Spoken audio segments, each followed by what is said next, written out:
here. I can't believe it. We're gonna start on Aviary tomorrow. It took them about 2 months to build all the equipment. It took a long time, and then shipping. Shipping took forever. And then it got onto a train, and then it got all the way to Kansas City, where it's been sitting for about a month. And then finally, today, it arrived.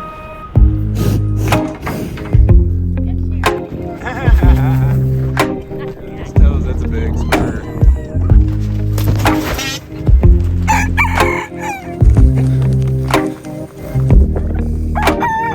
So today I want to tell you about our sponsor, Bespoke Post. Bespoke Post is a monthly membership club delivering awesome boxes, top shelf goods from under the radar brands. It's free to join. Every month they introduce their members to cool new products, outdoor gear, barware, home and kitchen goods, clothing, and more. Based on a preference quiz members fill out when signing up. The box lineup changes every month, and each box has around a $70 value, and you only pay a fraction of the price. And 90% of the boxes in Bespoke Post boxes come from small businesses, many of which are based right here in the US. So let me tell you how it works.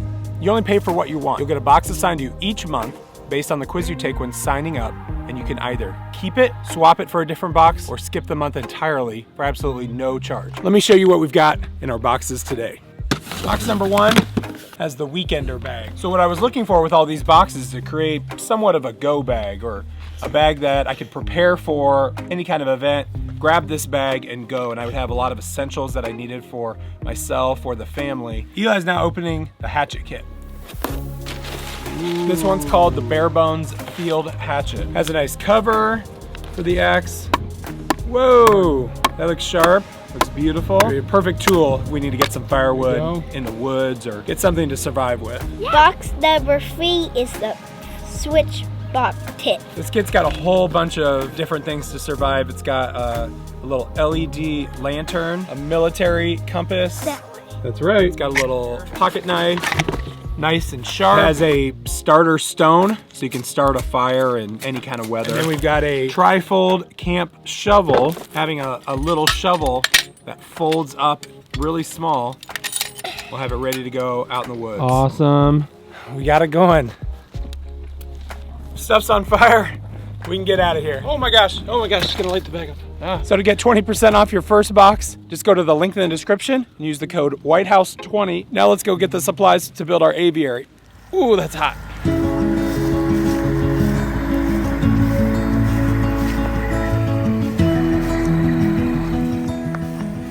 I cannot believe it. It is finally here. We have our container. We're gonna open it for the first time.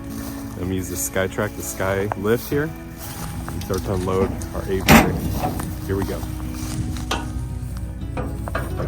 Oh wow, that's all the fence panels. I thought they were gonna be laying down. Darn. So we had a couple options here. We could try to unload it in a couple hours, or we could have them drop it and pick it up later. It's just gonna cost a little more, and it's a little trickier here in the back than I expected. It's not laying flat on pallets where I could just take it out one by one really quickly and easily. So we're gonna have them drop it down, and I'll just be able to work out of it for the next couple of days until they come and pick up the container again. Because was this a dream of mine my entire life, to have an aviary and have all kinds of beautiful birds in it? It wasn't. We started out on a farm where we were renting, and we started to have birds, and then we started to move into some exotic birds, and even then we just had them in small coops, small chicken tractors, and it wasn't quite sure what we were going to do. And then when we moved out to this farm, somewhere in the first 6 months, we kind of got the idea of like, we've got enough space here that maybe we could do that. And that's really where the dream was born. It wasn't something that I always had in mind or thought was possible, but once we moved to this farm, we thought it was a possibility. 2 years ago, spring of 2020, somewhere right around beginning of COVID, quarantines, lockdowns, things like that, we had the idea to start to build a deck for the aviary coop. And then the deck sat for most of the year. End of the year came around and we had some time again, and we built the coop, and we got some power poles to build all the way around it. Then winter hit, and then it was time to look for fencing. We didn't know what to expect. My vision was like, maybe I'll just get the rolls of hardware cloth and wrap it around, all the way up. It would have looked pretty gross. And so we started contacting zoo companies, fencing companies that did big jobs like that. We got a hold of maybe 2 or 3 companies that were what we were looking, and then it took pretty much all of last year to work that out with. Started out as 2 companies and then down to 1 that we were really happy with where they were going, and they had engineers working on snow loads and architects that were figuring it out. And even though it wasn't my initial design, I'm really happy with the way it came out. It took them, since last summer that we locked that design in, it took them about 2 months, and the difficulty to get supplies, and then the rising cost of prices on equipment, and then shipping. Shipping took forever. And so even though it was done maybe in September, October, it didn't ship until the very end of December. It was built in the UK. Somewhere in January, it actually made it to the port on the East Coast in like New York or New Jersey, and then it got onto a train, and then it got all the way to Kansas City, where it's been sitting for about a month. And then finally, today, it arrived. And the Skylift is a ton of fun to drive. Ooh. Easy peasy. But everything is in here in weird shapes. We thought it was all gonna be on just laid down on pallets and we'd be able to lift it out and set it down, and it is not that. This is our outer fencing, and so I need to get this down laying flat so I can actually get it on these pallet forks. So the first thing I need to do is get some of this wood that's supporting it moved around, all the straps off, then we'll see what we can do.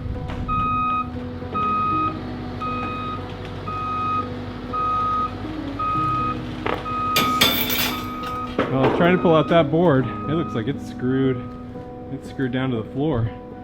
So this is starting to pull this off the thing here. Not ideal. So as soon as I get that out of the way, I think I can start pulling these panels out one by one.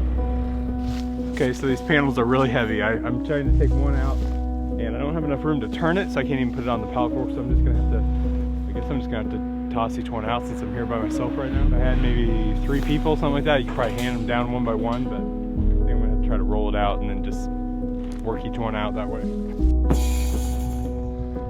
All right, I think I've got this figured out. So initially, I was pulling it out slowly, and then it'd come down one corner at a time. I was doing it more gingerly, but it was breaking a weld or two on the fence, and I found that if I just pull it out in one piece, it hits the ground all at the same time, and then I flip it over like one of those bodybuilders flipping over a big tire, and then drag it onto the stack, that it all gets done without breaking any of the welds on the fence. So it's a little easier, a little more compact movements. Looks kind of wild and dangerous, but gets it done for about the same effort and doesn't break up the fence. Oh my goodness. Oh, my back is worn out. I'm about halfway through. That's gonna be a long day. All right, we've got it all loaded up here. We've got our 48 panels strapped in pretty well, I think, the best we could do. So we're gonna go ahead and drive this thing over to the aviary and drop it off. And we'll start working on unloading some more stuff. Here we go.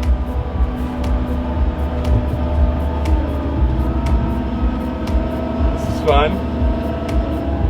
We've got our steering wheel, our gears, we're in 2nd gear. I'm driving right now. This is my lift, to lift it up and down, and then my gas pedal to go forward and back. And so right now, we're heading around the pond and then over to the aviary back there.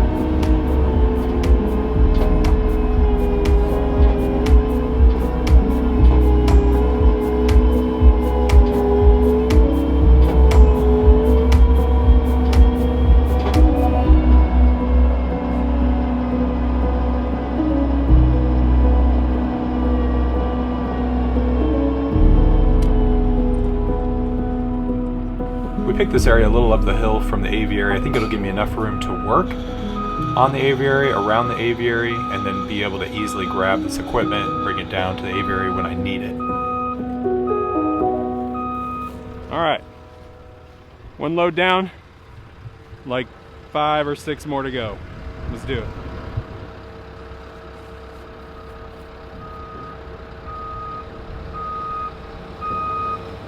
This second package of items, it's a bunch of poles to connect the gates and the fences, and it's the longest package in the entire container. I think it's about 12 to 14 feet long.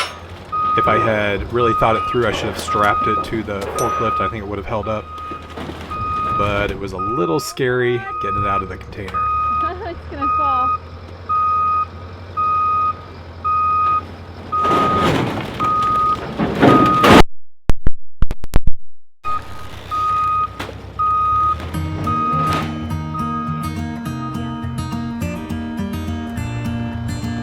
All right, we've got this is the longest piece that's in here. It's a lot of poles. I think it's like the connectors for all of the outer fence. So there's a lot of metal poles that will go in between them. So I don't think anything damaged. When I dropped it off the truck, I couldn't think of how else to do that with just having one forklift. So we got it off, and then now we came from the side. We got all strapped up, so it should stay on there. There's some fencing on the bottom, so I don't think anything is damaged. I hope not. All right, you ready? Yep.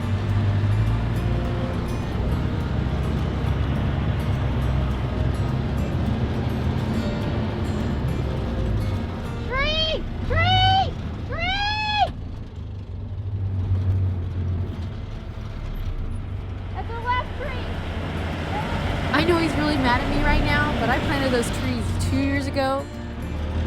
I'd be mad if he ran those over.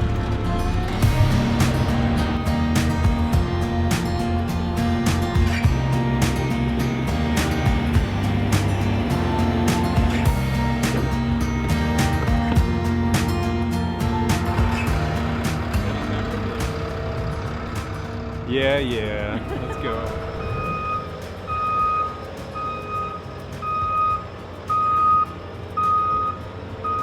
We think this is the netting here. Down here, this might be hardware, metal stuff to go with the gates. We've got a big gate for big equipment to go through, and then we've got a smaller walk-through gate that's like a double gate. And try to get this pallet out, and then our netting moved over, and then we'll take care of the gates tomorrow. So we're getting close, but still might have the toughest part left.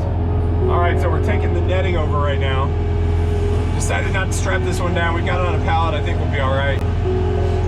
We're about running out of daylight on our first day with this. So we're gonna get the netting over, maybe one more pallet over. And then I think we'll just have the gates left to do tomorrow. All right, lowering it down. Now we can back up. Forks coming out. Give me the forks back up. Here we go. All right. Ooh. Easy peasy. Not a world I'm used to with our construction equipment here, but hey, it's pretty fun. Everybody wants to grow up and play with big construction equipment, right? You guys want to go out on the pond? So for the past month or so, we've had the pond ducks have been closed into their area, because this is when we had problems last year, where with the predators coming around onto the ice and then getting into their area. And this is Squeakers, the silver Swedish duck, Quackers, our runner duck there in the gray. We have our black cayuga and the 2 male hookbill ducks that we don't have as part of the hookbill breeding program right now. Back on the pond.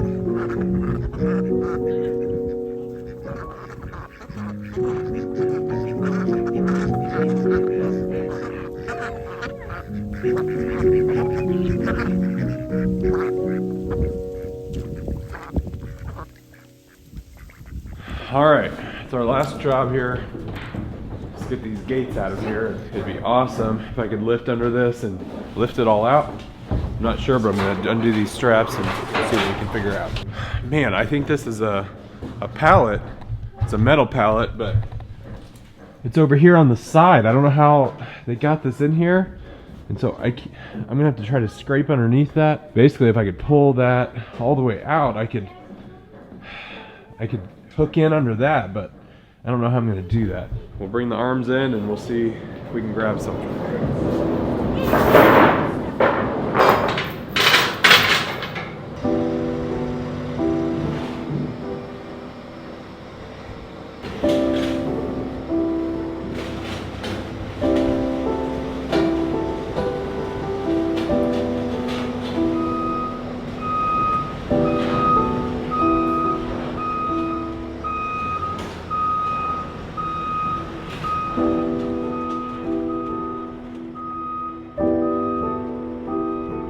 All right, so I've got a choice to make here. I can either pull it off and drop it off so I can get access to the side to actually be able to lift it over. It's a ton of weight and a lot of equipment, and I don't want to break this. So The other option is to unhook this chain, come in with the forks here, see if I can get underneath and lift it off, get it down, and then come in on the side where I can really lift it and carry it over. I'm gonna try to do that. I think that would be the safest way to get it moved and not damage anything. So I've got to get this chain unhooked, and we'll try to get underneath there. No, he's gonna hit. Wait. Okay, just keep driving. Just keep. Okay, that's good. Now just go forward. I'm trying to think of some way that I can pull it off onto this, and so it doesn't just drop on the ground. I can pull it. Yeah, but I don't know what to pull it with because I'm using this for this. All right, I think I have it worked out. I've got it attached to the body of the vehicle, and then I've got the arms here to catch it. So I'm gonna use the vehicle to go backwards, and while I'm pulling it backwards, I'll have the arm come out to catch it coming down. And so I just gotta make sure I'm in the right spot with the arms so I catch it all. I don't know. Let's see what happens.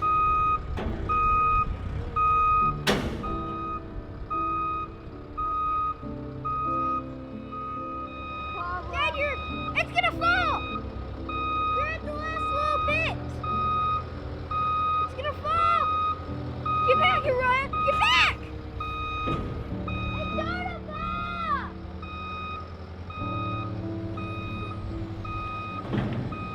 You made it! Yeah! No, it's gonna fall. Oh! Oh no! Oh no! We lived! We survived!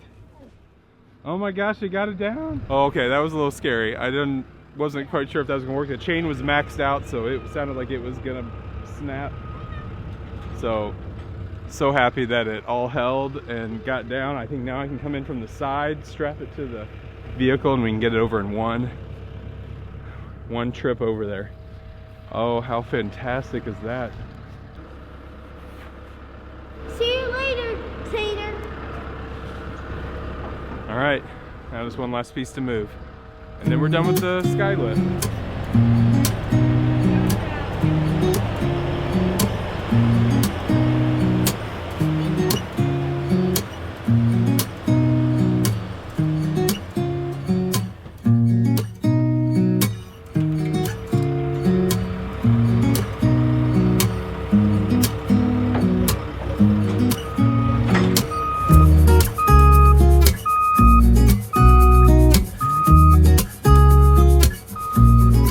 So this should be just about everything we need to close in this aviary, make it safe for our birds.